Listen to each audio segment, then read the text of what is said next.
Com relação à inscrição, a inscrição necessária para o profissional da advocacia atuar, a sua inscrição principal deve existir no seu domicílio profissional.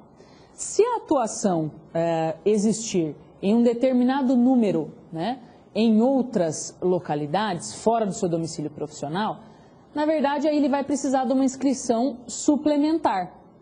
E se você pensou na alternativa E, você acertou, porque essa inscrição suplementar, ela é necessária a partir da 6ª demanda no ano que ele estiver fora do domicílio profissional. Ok? Com isso, a inscrição suplementar vai aí resolver a questão da atuação desse profissional, fora do seu domicílio. Com isso, as atividades privativas da advocacia são trazidas no artigo 1º do Estatuto da OAB.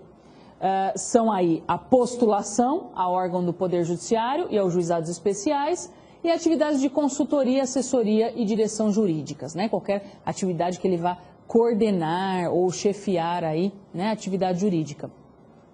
Com relação aos juizados especiais, é importante fazer uma observação, porque, na verdade, os juizados especiais, eles permitem que o cidadão consiga perseguir o seu direito sem a necessidade da presença do advogado, se a discussão versar sobre valores de até 20 salários mínimos.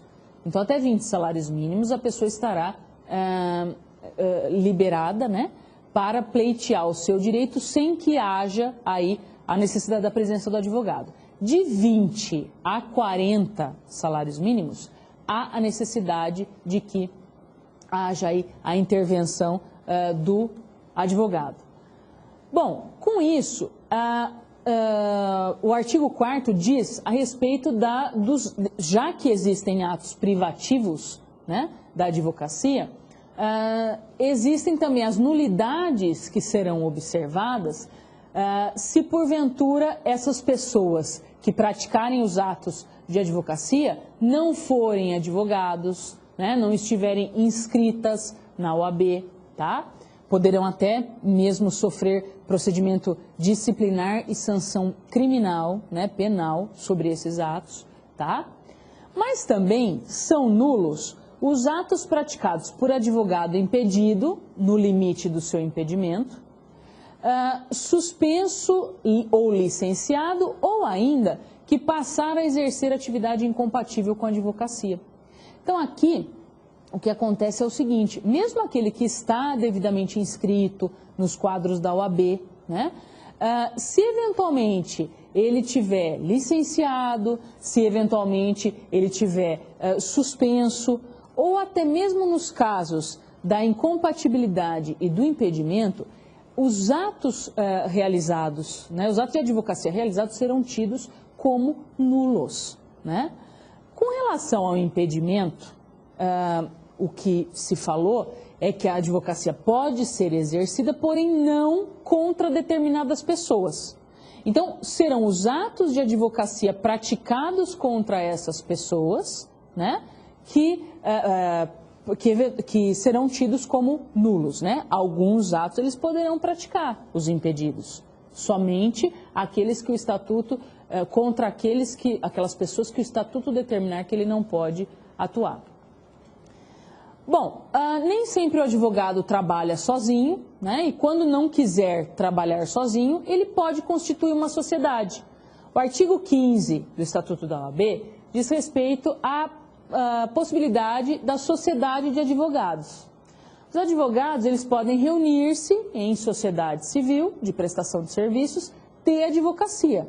Então, com isso, se são advogados que se unem para se tornarem sócios e montarem a sociedade de advogados, obviamente a atividade que eles têm que exercer é a advocacia, tá? O registro dos atos da sociedade dos advogados e desta criação, né, da própria criação da sociedade do advogado, é ato privativo do Conselho Seccional da OAB. O registro pode acontecer somente, tá, perante a ordem dos advogados. É vedada a apresentação ou formas mercantis, até mesmo porque não se pode misturar as atividades, né? E é permitida a abertura de filiais.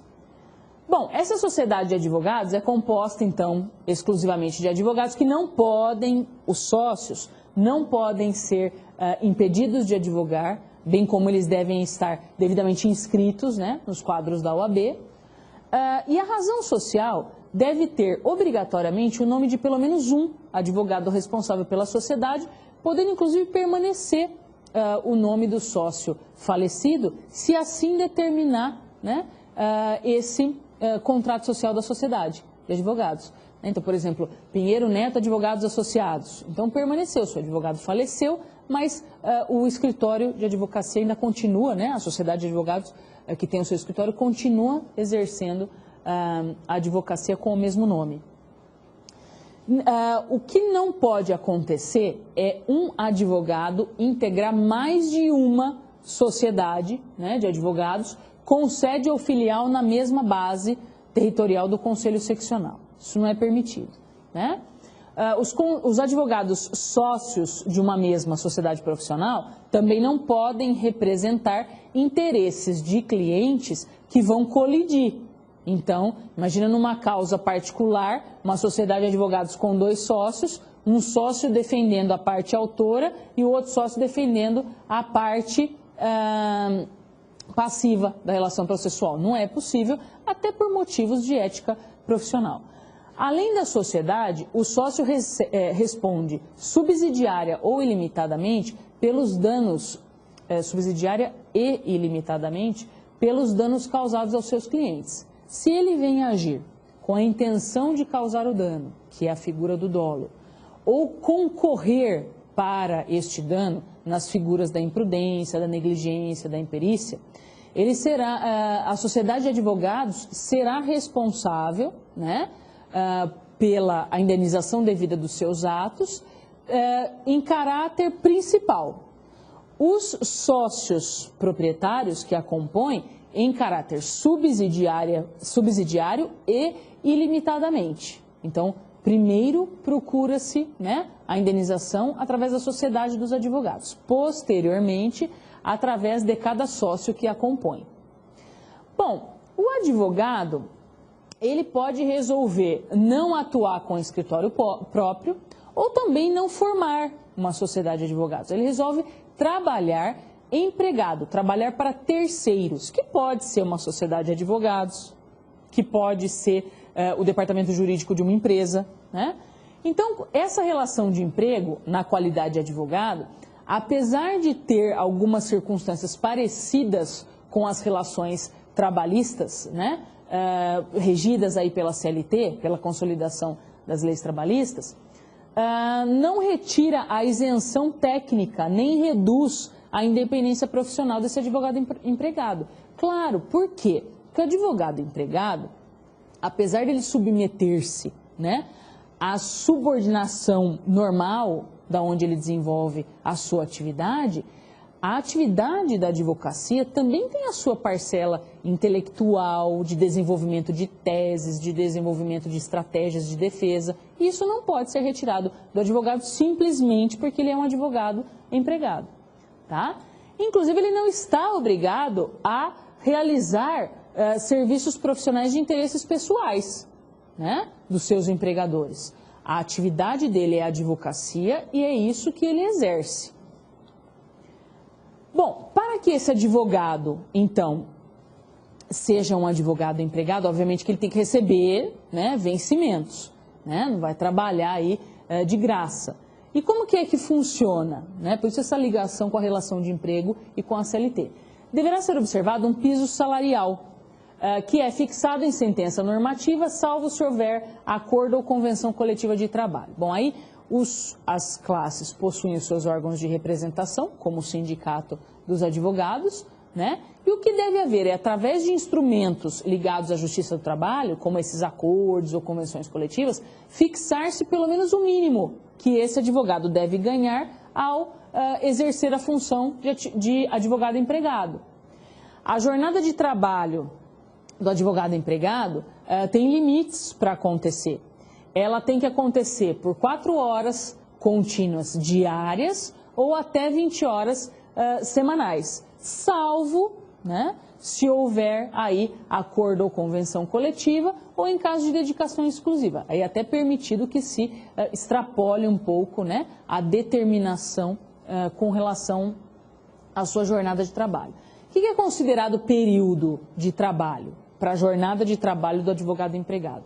Período de trabalho é o tempo em que o advogado estiver à disposição do empregador, aguardando ou executando ordens. E, inclusive, pode ser estando no escritório ou até mesmo em atividades externas.